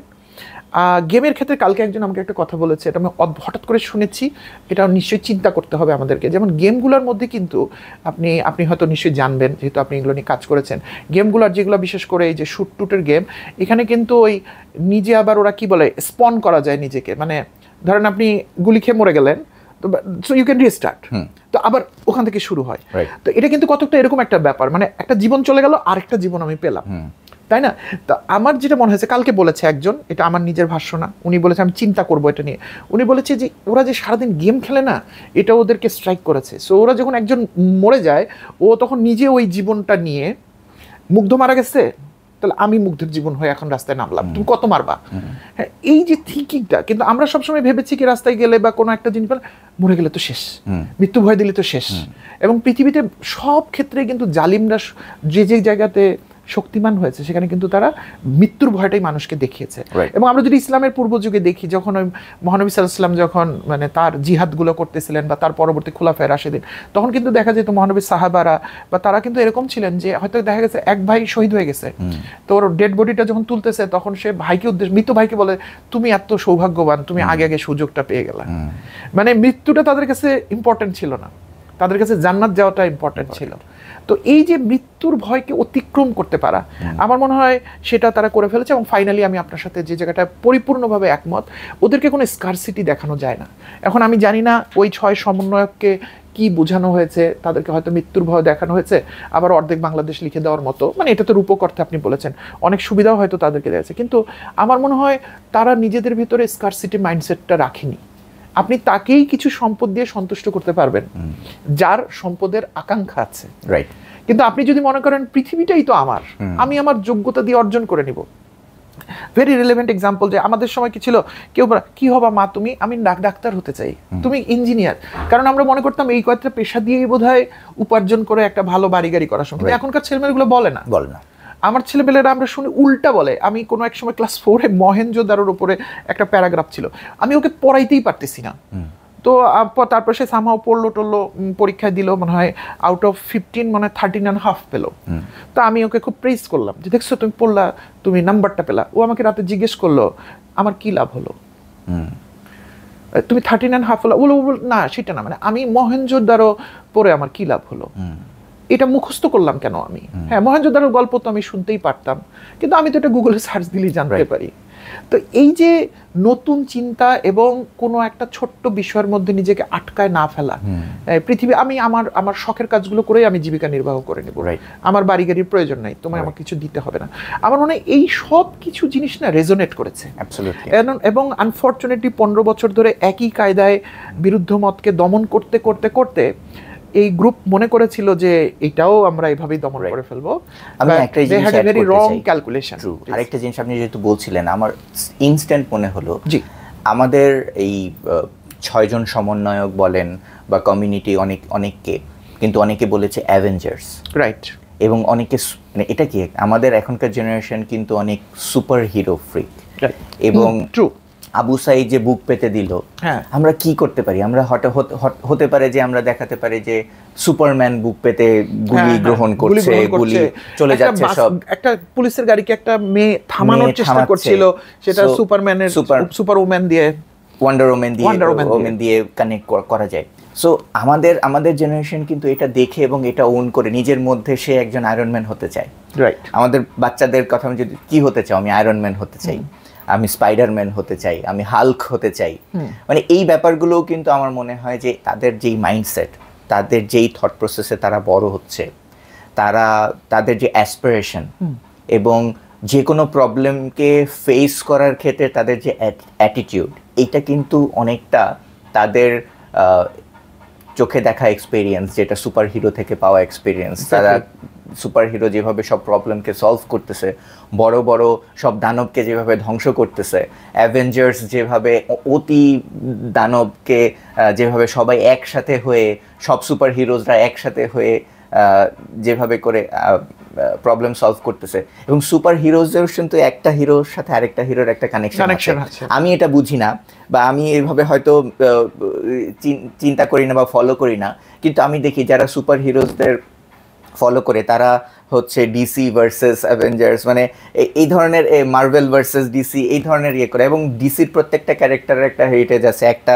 সুপার হিরো আরেকটার সাথে কানেক্টেড। মানে কেন বলছি এগুলো, তারা কিন্তু এই স্টোরিগুলো ওন করে, ট্রু, এবং এই স্টোরিগুলোই কিন্তু তাদের রিয়েল লাইফের সাথে তারা কানেক্ট করে এবং করেছে বা করছে। সো তারা যখন সুযোগ পাবে, তারা কিন্তু ওই পার্টিকুলার জোনের সুপার হিরো হয়েই কিন্তু তারা প্রবলেমটাকে ফেস করছে। যে না, আমি আবু সাইদ, আমি জানি না আবু সাইদের থট প্রসেস, বাট আমার কাছে মনে হয়েছে সে ওই মোমেন্টে he is a Superman versus all other police in front of him. True true. এবং সে হাত পেতে দিয়েছে, মানে বুক পেতে দিয়েছে করে, যে না, আমি এখন যা আসবে আমার কাছে, I can consume all this things, যা হবে হবে আমার জন্য। আমি জানি না, বাট আমার কাছে মনে হয় যে দে আর প্রপারলি এই থট প্রসেসের সাথে তারা রিফ্লেকশন আমি আমার চোখের সামনে দেখেছি, আমি অবজার্ভ করেছি, আমি ফিল করেছি, এবং আমার পার্সোনাল একটা মানে মনের ভিতর মনে হচ্ছে আমি যদি এই বয়সের এখন হতে পারতাম, হয়তো আমি হয়তো আরেকটা বড় রেভলিউশনের কিছুর সাথে আরো অনেক বেশি কানেক্টেড। অবশ্যই আমি যেদিন 5 তারিখ হলো সেদিন রাত্রে আমি ছোট একটা ভিডিও বানাইছি, মানে লাইভ দিছি, যে ওই যে কিছু খারাপ ঘটনা ঘটতে শুরু করে দিল, তো বিকালের পর থেকে আগুন টাগুন দেওয়া, রাত্রে কি হবে আমাদের যারা অন্যান্য ধর্মের আছেন তাদের। তো তখন আমি এটা ভেবেছি, এবং আমার কাছে মনে হয়েছে, আমিও তো বুয়েটে আমি ইউনিভার্সিটিতে পড়েছি রাদার, আই শুড সে, কিন্তু আমার মনে হয় আমি এত সাহসী ছিলাম না। হ্যাঁ, আমি অনেক প্রগতিশীল ছিলাম, আমিও ইউনিভার্সিটি থাকার সময় অনেক কাজ করেছি আমরা আমাদের ইউনিভার্সিটির সময়গুলোতে, কিন্তু এদের মতো আমরা ছিলাম না। এটা আমার বলতে আমার কোনো দ্বিধা নেই, এবং আমার এটাও কোনো লজ্জা করে না। আমি এটা বলতে পারি যে আমি আসলে অনেক ভীতু, কিন্তু আমাদের ছেলেমেয়েরা এত ভীতু না। এটা একটা আল্লাহর রহমত যে ওরা অনেক সাহসী। ওরা যদি আমাদের মতো ভীতু হতো তাহলে এই রেজিম 100 বছর হয়তো চলতো। এবং এটা যে এভাবে পড়ে যাবে, আমার মনে হয় বাংলাদেশের যদি এই যে আমাদের মতো জেনারেশন বা আরও যারা সিনিয়র আছেন তাদের একটা ভোট করলে 99% লোকই ধরে বলবে যে আমি এটা 15 দিন আগেও ভাবিনি, কিন্তু এরা 15 দিন আগে ভেবেছিল, এরা বুঝে ফেলেছিল যে এদের সাথে আর আসলে আমাদের থাকা যাবে না। আমরা হয়তো আজকে শেষ করবো, আমি একটা পয়েন্ট এখানে খালি অ্যাড করতে চাই, যেহেতু আজকে আমরা জেনজিদের অনেক ভালো কথা বলেছি, একটা জায়গায় শুধু আমাদের একটু খেয়াল রাখা খুব দরকার। সেটা হচ্ছে যে ওদের হয়তো একটা জিনিসের অভাব থাকলেও থাকতে পারে, সেটা হচ্ছে অভিজ্ঞতা। এটাও সত্য, এই অভিজ্ঞতাই আমাদেরকে ভীতু করেছে, কিন্তু তারপরও এই অভিজ্ঞতার জায়গায় হয়তো সিনিয়ররা বা আমাদের থেকেও যারা আরও সিনিয়র, এই যে যারা তত্ত্বাবধায়ক সরকারের দায়িত্ব গ্রহণ করবেন, তো এনারা সবাই কিন্তু উনাদের তুলনায় এই আমাদের যারা রাস্তায় আন্দোলন করছে সমন্বয়ক, তাদের তুলনায় অনেক বেশি অভিজ্ঞ। আবার পরিবারেও যদি আসেন, তাহলে আমার সন্তান যেটা আছে তার থেকে হয়তো আমি বা আমার স্ত্রী বা আমার মা বাবা, ওদের দাদা দাদি, নানা নানি, মামা, ফুপু, খালা, তারা হয়তো বেশি অভিজ্ঞ।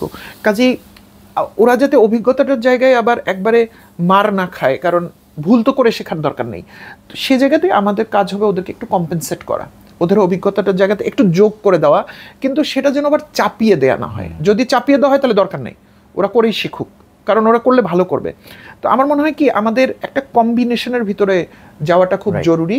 আমার মনে হয়েছে এবার আমাদের সমন্বয়কদেরকে আমি যেভাবে দেখেছি, বিশেষ করে আপনি খেয়াল করবেন 5 তারিখ কিন্তু সন্ধ্যার সময় সব পার্টি বললে অন্যায়, ভুল বলা হচ্ছে, কিছু পার্টির সাথে চিফ অফ স্টাফই তো বলি আমরা না, সেনাবাহিনীর প্রধানের মিটিং হচ্ছে, তারপর তারা প্রেসিডেন্টের ভবনে গেলেন টেলেন। এই পুরো আলোচনার মধ্যে কিন্তু আসলে সমন্বয়করা নাই, কিন্তু তারা কিন্তু ফ্রিক করে নাই, পাবলিক ফ্রিক করছে ফেসবুকে, এটা কই, তারা কোনো ফ্রিক করে নাই, তারা তাদের মতো কিন্তু সন্ধ্যার সময় তাদের কথা বলেছে যে না, আমাদের কথা না শুনে তো এটা হবে না, এবং দে আর ভেরি কুল। আমরা এগুলো নিয়ে হয়তো কোনোদিন আলাপ করবো যে কমিউনিকেশনটা কেমন হয়েছে, ঘটনা ঘটার পর প্রধানমন্ত্রীর ছেলে কি কমিউনিকেশন দিয়েছে, খালেদা জিয়ার ছেলে মানে তারেক জি কীরকম কমিউনিকেশন করেছে, তারপর আমরা 3 বাহিনীর প্রধানের কমিউনিকেশনটা কেমন পেয়েছি, সেটা কি হলো, ভার্সেস নাহিদের কমিউনিকেশন বা সার্জিল মনে হয় নাম, বা যে ছেলেগুলো কথা বলছে। আমি তো দেখেছি নাহিদের কমিউনিকেশন, এই যেটা ওরা রাত্রেবেলা বোধহয় সন্ধ্যার সময় করলো, যে 5 তারিখ সন্ধ্যায় মনে হয় তারা কমিউনিকেশন 8টার সময় তারা সাংবাদিক সম্মেলন ফেসবুকেও মনে হয় লাইভ করেছে।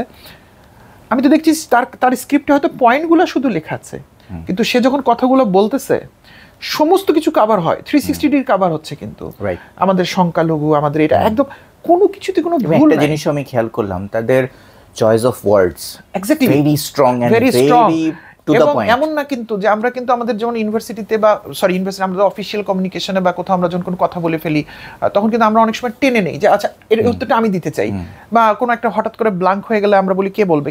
ওদের কিন্তু এটা নাই কিছু, যার যে বলার বলতেছে, আরেকজন যখন বলার সে তার মতো করে বলতেছে।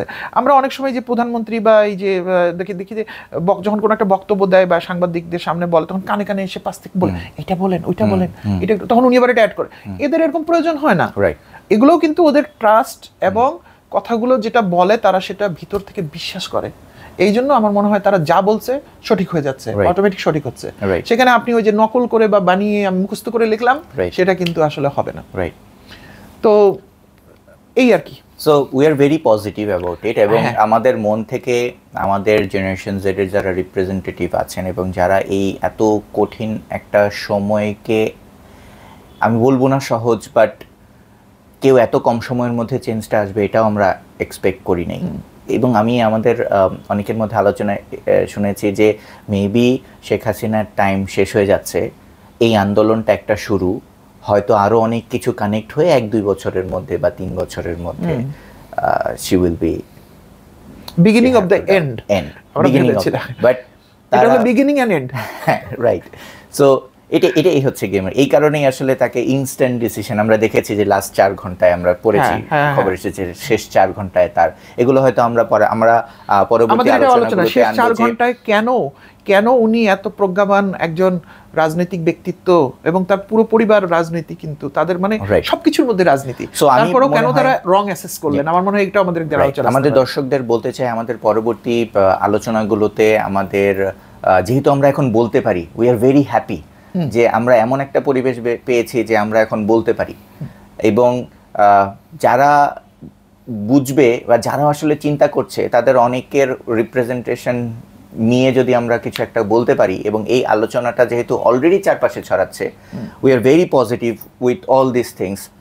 সো আমরা একটা জায়গা নিতে চাই, যে জায়গাটা হচ্ছে আমরা এখন রাইটটাকে রাইট, রংটাকে রং বলবো, এবং এইটা আমরা একটা প্র্যাকটিস হিসেবে ওভারঅল একটা গ্রাউন্ড তৈরি করব। So inner clarity is a part of it, এবং আমাদের আজকে থেকে একটা মোটো হওয়া উচিত, let's change ourself. Yes, restart ourself in a new way. এটা সারা সব সময়ের জন্য সত্য ছিল, কিন্তু আজকের দিনে এটা একটু বেশি সত্য হয়েছে। কেন?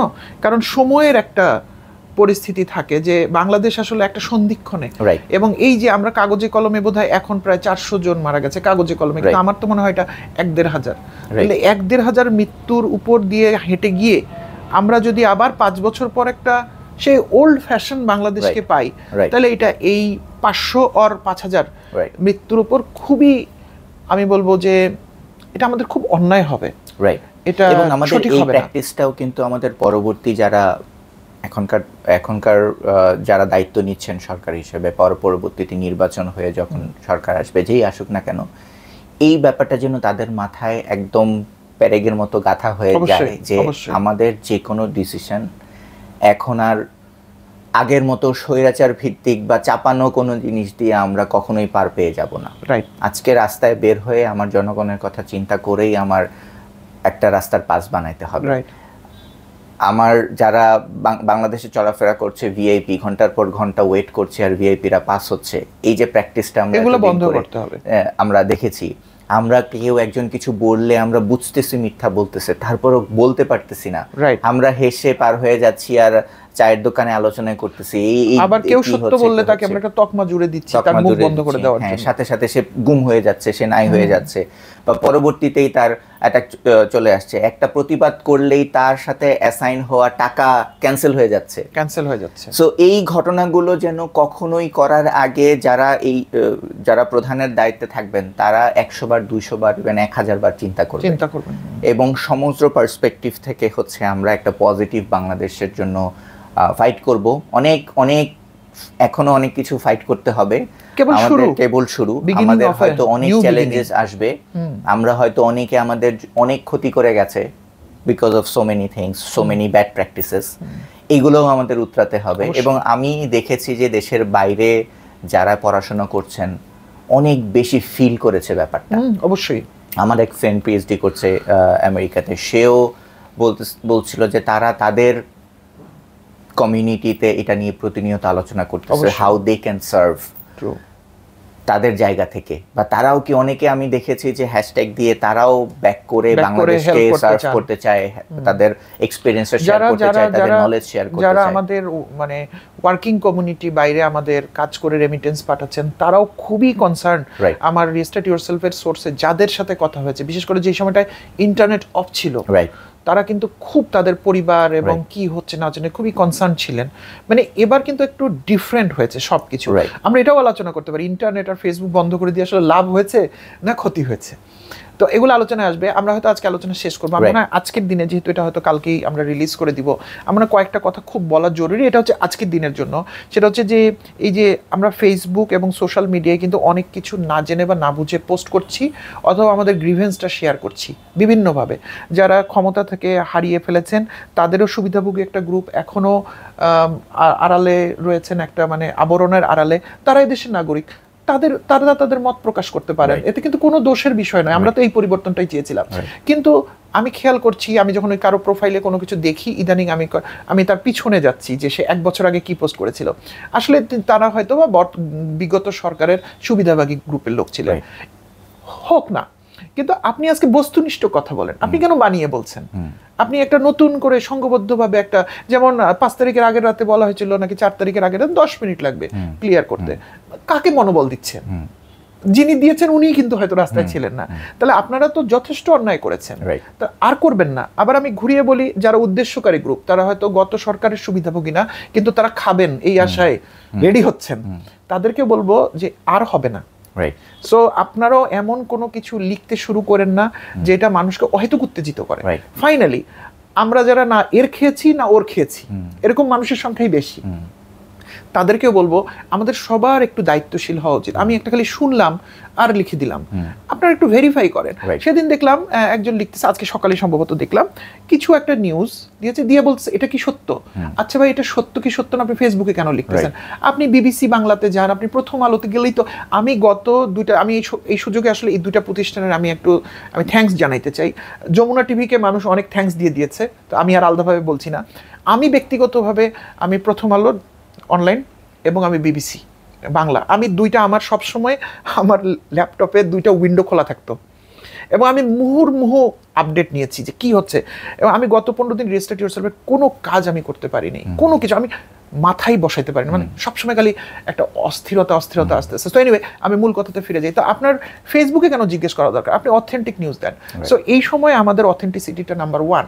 এবং ডক্টর ইউনূস উনি সম্মানী ব্যক্তি, উনি এসেই বাংলাদেশ পরিবর্তন করে দেবে, এই আশা নিয়ে বসে থাকা যাবে না। এটা আমাদের প্রত্যেককেই আমাদের জায়গা থেকে পরিবর্তন হতে হবে। সো এই জায়গায় আমরা একটু সাবধান হই। নাম্বার 2 যেটা আমার অবশ্যই বলতে হবে সেটা হচ্ছে আমাদের উদ্দেশ্যকারী গ্রুপগুলো যেহেতু ভ্যান্ডালিজম অথবা আমাদের যারা অন্যান্য ধর্মাবলম্বী তাদের যেহেতু আঘাত করছে, অনেকগুলো ইতিমধ্যে হয়ে গেছে আঘাত, এগুলোও কিন্তু দিন শেষে আমাদের দেশকে ক্ষতিগ্রস্ত করছে। এবং এগুলো অতিরঞ্জিত পরিমাণ হলে কিন্তু এক অন্যরকম পরিস্থিতি আবার তৈরি হতে পারে, যেহেতু আমাদের ওই অর্থে সরকার 2 দিন ধরে নাই। তো আমাদের নিজেদের দায়িত্ব নিজেদেরকে নিতে হবে অবশ্যই। তো আমি বলবো পাড়ায় পাড়ায়, মহল্লায় মহল্লায়, কেন আমরা সবাই এমনিতে অনেক সময় দেখি না আমরা রাতে পিকনিক খাই, সেদিন রাতে তোমরা জেগে থাকি, তা আগামী কয়টা দিন আমরা দরকারে রাতে জাগি, দিনে ঘুমাই। আমরা রাতে সবাই একসাথে হব, আমরা ঘুরে ঘুরে হাঁটে হাঁটে বেড়াবো, রাস্তাঘাটগুলো দেখবো কোথায় কি হচ্ছে, যাদের যাদের যাদের যাদের বাড়িতে সমস্যা হওয়ার সম্ভাবনা আছে তাদেরকে আমরা বলে আসবো যে কোনো চিন্তা করবেন না, আমরা রাস্তায় আছি।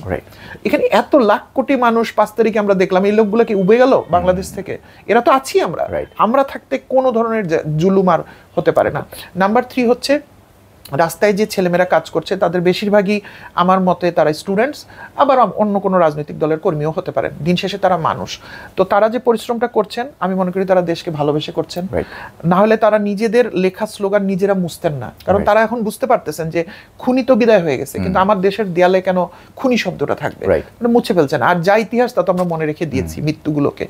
তো তারা যেহেতু এত কষ্ট করতে পারছেন, আমরা কি তাদের পাশে একটু দাঁড়াতে পারি কিনা?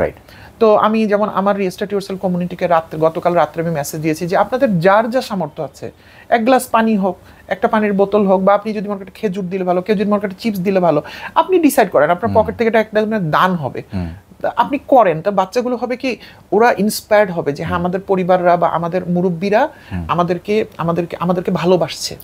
হ্যাঁ, কালকে একটা ছেলেকে একটা চিপস দিলাম, ছেলেটা আমাকে বললো থ্যাংক ইউ আঙ্কেল। তা আমি ভাবলাম যে আঙ্কেল বললা আমাকে তুমি, মানে আমরা দুজনই হাসলাম অনেক, কিন্তু আমি তাকে ব্যক্তিগতভাবে চিনি না, সেও আমাকে ব্যক্তিগতভাবে চেনে না, কিন্তু আমাদের মধ্যে কিন্তু একটা অজানা কানেকশন তৈরি হয়ে গেছে, তাই না? কারণ সে দেশের জন্য কাজ করছে আর আমি তার কাজকে মর্যাদা করছি। তো আমি বলবো এই 3টা কাজ আমরা আগামীকাল পরশু করি, আমার মনে হয় খুব দ্রুতই সরকার রিস্টোর হয়ে গেলে ওই জায়গাগুলো ঠিক হয়ে যাবে। আমি জাস্ট একটা অ্যাড করতে চাই, আমি জানি না সব কোন লেভেল পর্যন্ত বা কারা পর্যন্ত আমাদের মেসেজগুলো পৌঁছাবে, বাট আমি ওপেনলি সবাইকে উদ্দেশ্য করেই বলতে চাই, যারা দেশের এই সময়টাকে আরেকজনের ক্ষতি করার একটা সুযোগ হিসেবে মনে করছেন, যারাই মনে করছেন না কেন, যে জঙ্গবদ্ধ হয়ে যে এখন আইন শৃঙ্খলা পরিস্থিতি ডাউন আছে, এখন চাইলেই একজন পুলিশ আসবে না বা একটা আর্মিকে কল করে আসা পর্যন্ত অন্য সময় লেগে যাবে, এই সময়টাকে আমি বিভিন্ন সুযোগ হিসেবে নিতে পারি, একজন কাছ থেকে ছিনতাই করতে পারি, একটা গ্রুপ মিলে একটা বাড়িতে যে তার একটা ক্ষতি করে দিয়ে আসতে পারি, এই চিন্তাগুলো যারা করছেন আপনারাও কিন্তু এই দেশেরই নাগরিক, এবং ওভারঅল একটা দেশ যদি একটা ভালো অবস্থানে যায় না, আপনার অবস্থাটাও চেঞ্জ হবে। অবশ্যই অবশ্যই। এবং আজকে আপনার কোনো প্রয়োজনেই আপনি এটা করছেন, আপনার অভাব মোচনের জন্যই আপনি করছেন, বা এই অভাব কোনোদিন যাবে না যতই অভাব মোচন করার জন্য করুক। রাইট। সো ওইটাই আমি বলতে চাচ্ছিলাম যে আপনার দেশের একটা মানুষ যদি উন্নত হয় তাহলে সে আপনারই কাজের একটা রাস্তা তৈরি করে দিবে। অবশ্যই অবশ্যই। আপনার দেশের একজন উচ্চবিত্ত যদি স্বাভাবিকভাবে যদি সে কাজ করে বড় হতে চায়, তাহলে সে তার শ্রমিকদেরকে সুযোগ সুবিধা বাড়িয়ে দিয়েই সেটা তার করতে হবে, কারণ সেটা তার জন্য লাভ, তার স্ট্যান্ডার্ডে সে বাড়াবে। সো আপনারা যারা মনে করছেন যে আমার আজকে বেশি অভাব, কেউ আমাকে কিছু দিচ্ছে না, আপনিও এটার পার্ট হয়ে যান। অবশ্যই আপনিও এই পজিটিভিটির পার্ট হয়ে যান। অনেকে অনেক কষ্ট করে দেশটাকে চেঞ্জ করছে, আপনারা যারা এটাকে মানে বাজে কিছু ভাবে সুযোগ হিসেবে নিচ্ছেন, আপনারা একটু চিন্তা করেন যে আপনারাও যদি পজিটিভ হয়ে যান, এবং তাহলে আমাদের চেঞ্জটা আরো একটু কম সময়ের মধ্যে। দুটো উদাহরণ দেবো, আপনার কথাগুলোই আমি রিফ্লেক্ট করবো। ধানমন্ডি 32-এর বাড়ি পুড়িয়ে দিয়ে কি অর্জন হয়েছে? ওই বাড়িতে কেউ থাকতেন না, ওটা তো একটা মিউজিয়াম। তাহলে আমাদের দেশে সব মিউজিয়াম পুড়িয়ে দেন। ধানমন্ডি 32-এর মিউজিয়াম পুরানো আমি কোনোভাবেই এটা সমর্থন করতে পারছি না। তার মানে তো আপনার উপর যে অবিচার হয়েছে, আপনি সেম অবিচার করে ফেললেন, আপনি এবং উনি সমান। আর 2 নম্বর আমি একটা উদাহরণ দিই, সম্ভবত বরিশালে আমির হোসেন আমির বাড়ি, আমার যদি ভুল না হয়, তার বাড়িতে মানুষজন আগুন দিয়েছে। পরে যখন ফায়ার সার্ভিস বাড়িটাকে নিভিয়েছে, তো ফায়ার সার্ভিসটা একটা রেকি করে, পরে প্রায় 4 না 5 কোটি টাকা পেয়েছে, আপনি হয়তো জানেন, যার মধ্যে 2 কোটি টাকা পুড়ে গেছে। তো কি লাভ হলো? তো যদি আপনাদের কারো উপর সন্দেহ থাকে যে এই বাড়িতে টাকা আছে, এই বাড়িতে অন্যায়ভাবে উপার্জিত সম্পদ আছে, এই বাড়িতে একজন দুষ্টু লোক লুকিয়ে আছে, আপনারা তাকে আটকান। তারপরে আইন প্রয়োগকারী সংস্থা, এখন তো আইন প্রয়োগকারী সংস্থা জনগণের কথাই শুনছে। আইন প্রয়োগকারী সংস্থাকে আপনি ধরে নিয়ে আসেন, সেনাবাহিনীকে বলেন যে ভাই আসেন, এই বাসার ভিতর অন্যায় জিনিস আছে, রেড করেন। তাহলে তো এই 5 কোটি টাকা আবার দেশের কোনো একটা জায়গায় কাজে লাগানো হতো। এই টাকা না পেলেন আপনি নিতে, পুরোই তো শেষ হয়ে গেল। তো আমি বলবো, এবং কোনো ক্ষেত্রে আইন হাতে তুলে নেওয়া যাবে না। কোনো ক্ষেত্রে আপনার যদি সন্দেহ হয়, আপনি খবর দেন, জানিয়ে দেন যে এইখানে ওনাকে আমরা বের হতে দিব না বাড়ি থেকে, আমরা বাইরে আটকানো আছি। প্রয়োজনে ওনাকে খাবারও সরবরাহ করেন, যাতে লোকটা না খেয়ে না মরে যায়। তারপরে যখন আইন প্রয়োগকারী সংস্থা আসবে, তখন তার হাতে তুলে দেন তাকে, তারপর বিচারের হাতে নিয়ে যান। কোনো অবস্থাতেই আমরা আইন নিজের হাতে নিব না। যদি আইন নিজের হাতে তুলে নেই, তাহলে আয়না ঘরই হলো, অন্যভাবে হলো, তাহলে গুম হলো, তাহলে খুনি হলো। তো এগুলো আমরা করতে পারবো না, করলে আমরা কোনো পরিবর্তন করছি না। অন দিস স্পেশাল নোট আমরা আজকের এপিসোডটা শেষ করি ভাইয়া। আশা করি আমরা এই আলোচনাটা আমাদের কন্টিনিউ করবে, এবং আমরা দর্শকদের কাছ থেকে আমরা বলবো যে অবশ্যই আপনারা আপনাদের মতামত তো অবশ্যই জানাবেন। আমি আশা করব যে আপনারাও পার্টিসিপেট করেন, কোন বিষয়গুলো নিয়ে আপনি আলোচনা করতে চান। কেউ যদি এমন মনে করেন যে আপনি আপনার থটটা আমাদের সাথে শেয়ার করবেন, আমাদের উপস্থিতিতে শেয়ার করবেন, আমাদেরকে জানান, আমরা সবাইকেই ওয়েলকাম করব। আপনাদের কথাগুলোকে নিয়ে যেন আমরা একটা চেঞ্জের মধ্যে, এমন না ব্যাপারটা যে আমরা এই সুযোগটা নিচ্ছি, বাট আমরা এই সুযোগটা এমনভাবে নিচ্ছি যে আমরা চেঞ্জটাকে স্ট্যাবলিশ করতে চাই। আমরা চেঞ্জের কথাটাকে কিছু ইনার ক্লারিটি জুম লাইভেও যে করতে পারে, আর অনেককে ঢুকাই নিতে পারে এটার ভিতরে, যদি কারো আগ্রহ থাকে। অবশ্যই অবশ্যই। So thank you so much আজকের এপিসোডটা দেখার জন্য, শোনার জন্য। যারা এই পর্যন্ত এত লম্বা সময় ধরে আমাদের কথা শুনেছেন, সময় দিয়েছেন, আপনাদের সময়ের আমরা ভ্যালিউ করি, এবং এর জন্যই আমরা ইনার ক্লারিটিতে এই টপিকগুলো নিয়ে এসে কথা বলতে চাই, যেন আপনাদের এই চিন্তাভাবনাগুলো ভাষায় প্রকাশ হোক, এবং আমরাও পরিবর্তন করতে পারি নিজেদেরকে।